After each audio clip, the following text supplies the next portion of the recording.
Black Beauty, Chapter 17, John Manley's Talk.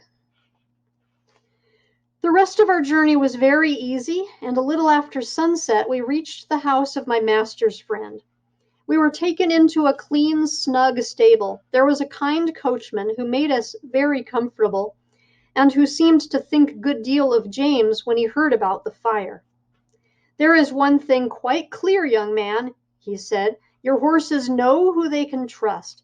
It is one of the hardest things in the world to get horses out of a stable when there is either fire or flood. I don't know why they won't come out, but they won't, not 1 in 20. We stopped 2 or 3 days at this place and then returned home. All went well on the journey. We were glad to be in our own stable again, and John was equally glad to see us. Before he and James left us for the night, James said, "I wonder who is coming in my place." "Little Joe Green at the lodge," said John. "Little Joe Green? Why, he is a child."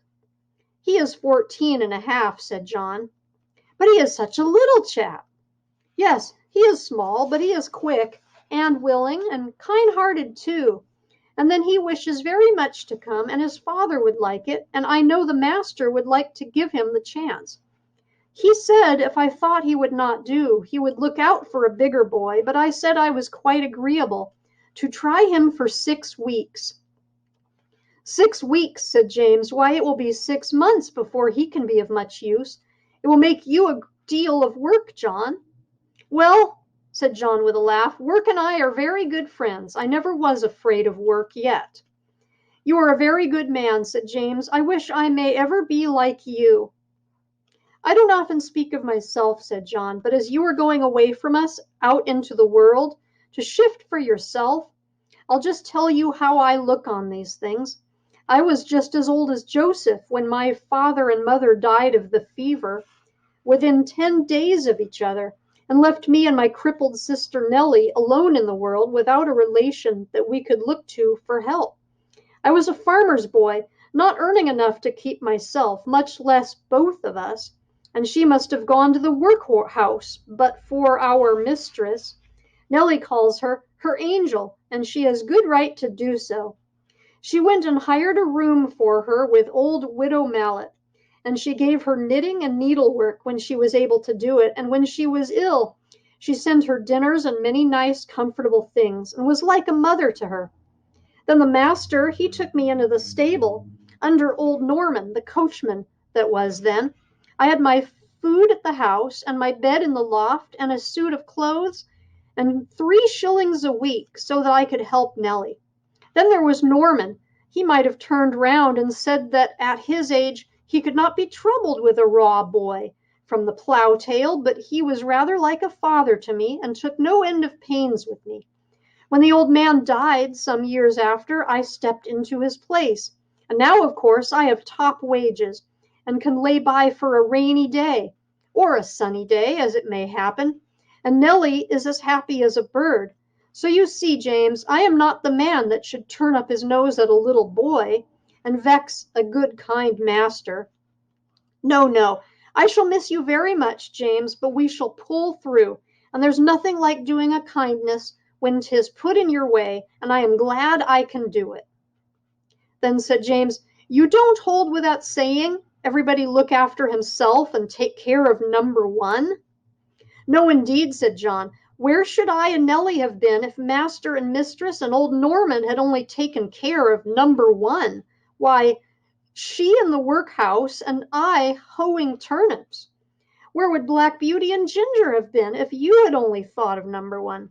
Why, roasted to death. No, Jim, no, that is a selfish, heathenish saying, whoever uses it, and any man who thinks he has nothing to do but take care of number 1, why, it's a pity, but what he had been drowned like a puppy or a kitten before he got his eyes open. That's what I think, said John, with a very decided jerk of his head. James laughed at this, but there was a thickness in his voice when he said, you have been my best friend except my mother. I hope you won't forget me. No, lad, no, said John, and if ever I can do you a good turn, I hope you won't forget me. The next day Joe came to the stables to learn all he could before James left. He learned to sweep the stable, to bring in the straw and hay. He began to clean the harness and helped to wash the carriage. As he was quite too short to do anything in the way of grooming Ginger and me, James taught him upon Merrylegs, for he was to have full charge of him under John. He was a nice little bright fellow, and always came whistling to his work. Merrylegs was a good deal put out at being mauled about, as he said, by a boy who knew nothing. But towards the end of the second week he told me confidentially that he thought the boy would turn out well. Alas, the day came when James had to leave us. Cheerful as he always was, he looked quite downhearted that morning. "You see," he said to John, "I am leaving a great deal behind. My mother and Betsy and you, and a good master and mistress, and then the horses, and my old Merrylegs. At the new place there will not be a soul that I shall know. If it were not that I shall get a higher place, and be able to help my mother better, I don't think I should have made up my mind to it. It is a real pinch, John." "Ay, James, lad, so it is, but I should not think much of you if you could leave your home for the first time and not feel it. Cheer up, you'll make friends there, and if you get on well, as I am sure you will, it will be a fine thing for your mother, and she will be proud enough that you have got into such a good place as that." So James cheered him up, but every one was sorry to lose James. As for Merrylegs, he pined after him for several days, and went quite off his appetite. So John took him out several mornings with a leading rein while he exercised me, and trotting and galloping by my side, got up the little fellow's spirits again, and he was soon all right. Joe's father would often come in and give a little help, as he understood the work, and Joe took a great deal of pains to learn, and John was quite encouraged about him.